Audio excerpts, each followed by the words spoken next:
नमस्कार दोस्तों, तेजस एकेडमी में आपका स्वागत है। मैटर ना तो बहुत टफ है, ना ही बहुत आसान है, मॉडरेट है। स्पीड 85 शब्द प्रति मिनट रहेगी। शुरू करेंगे 3 सेकंड में। प्राचीन काल से ही भारत ज्ञान और संस्कृति का केंद्र रहा है। यहाँ की महान सभ्यता, अद्वितीय संस्कृति और ज्ञान के भंडार ने इसे विश्वगुरु के रूप में प्रतिष्ठित किया है।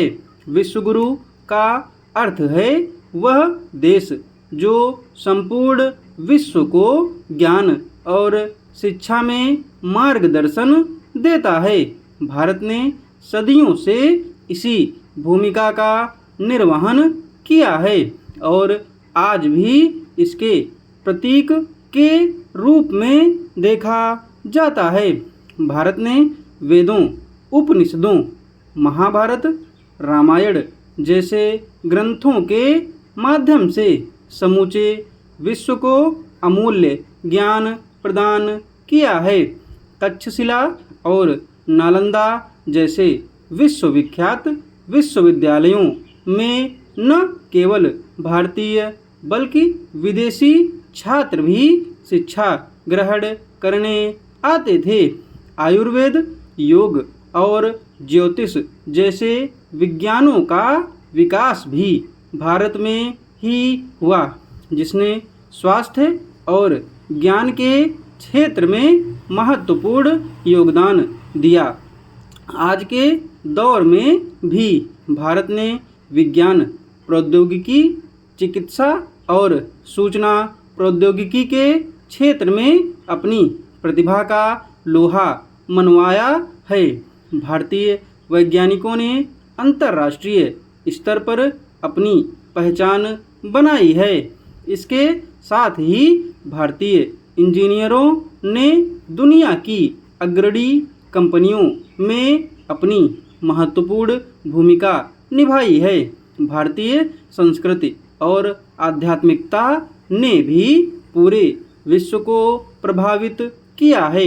योग और ध्यान की प्राचीन परंपराएं आज वैश्विक स्तर पर स्वास्थ्य और मानसिक शांति के साधन के रूप में अपनाई जा रही हैं। भारतीय धर्म और दर्शन ने भी पश्चिमी जगत को आकर्षित किया है, जिसमें महात्मा गांधी के अहिंसा और सत्य के सिद्धांत विशेष उल्लेखनीय हैं।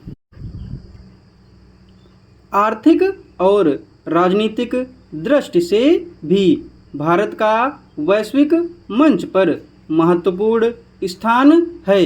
विश्व की सबसे बड़ी लोकतंत्र होने के नाते भारत ने लोकतांत्रिक मूल्यों और मानवाधिकारों के प्रति अपनी प्रतिबद्धता दिखाई है। भारतीय अर्थव्यवस्था भी तेजी से बढ़ रही है, जिससे यह वैश्विक व्यापार का निवेश और केंद्र बन रहा है। हालांकि भारत को अभी भी अनेक चुनौतियों का सामना करना पड़ रहा है, जैसे गरीबी, शिक्षा की कमी और स्वास्थ्य सुविधाओं का अभाव। लेकिन इन समस्याओं के बावजूद भारत की युवा जनसंख्या और उनकी क्षमता देश को आगे बढ़ाने में सक्षम है। यदि इन चुनौतियों का समाधान किया जाए तो भारत और भी प्रगति कर सकता है और अपनी विश्वगुरु की भूमिका को और मजबूत बना सकता है।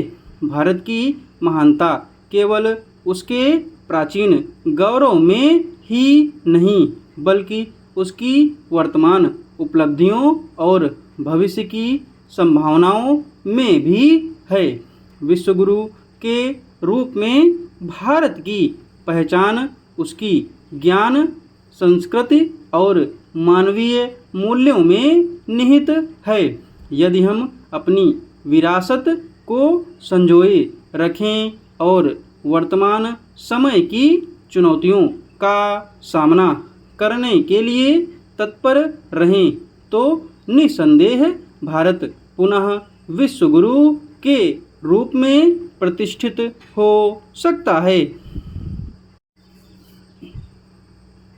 डिक्टेशन की आउटलाइन आपको टेलीग्राम पर जल्दी मिल जाएगी, पीडीएफ शाम को मिलेगी। टेलीग्राम चैनल का लिंक डिस्क्रिप्शन बॉक्स में और कमेंट बॉक्स में दिया हुआ है। धन्यवाद।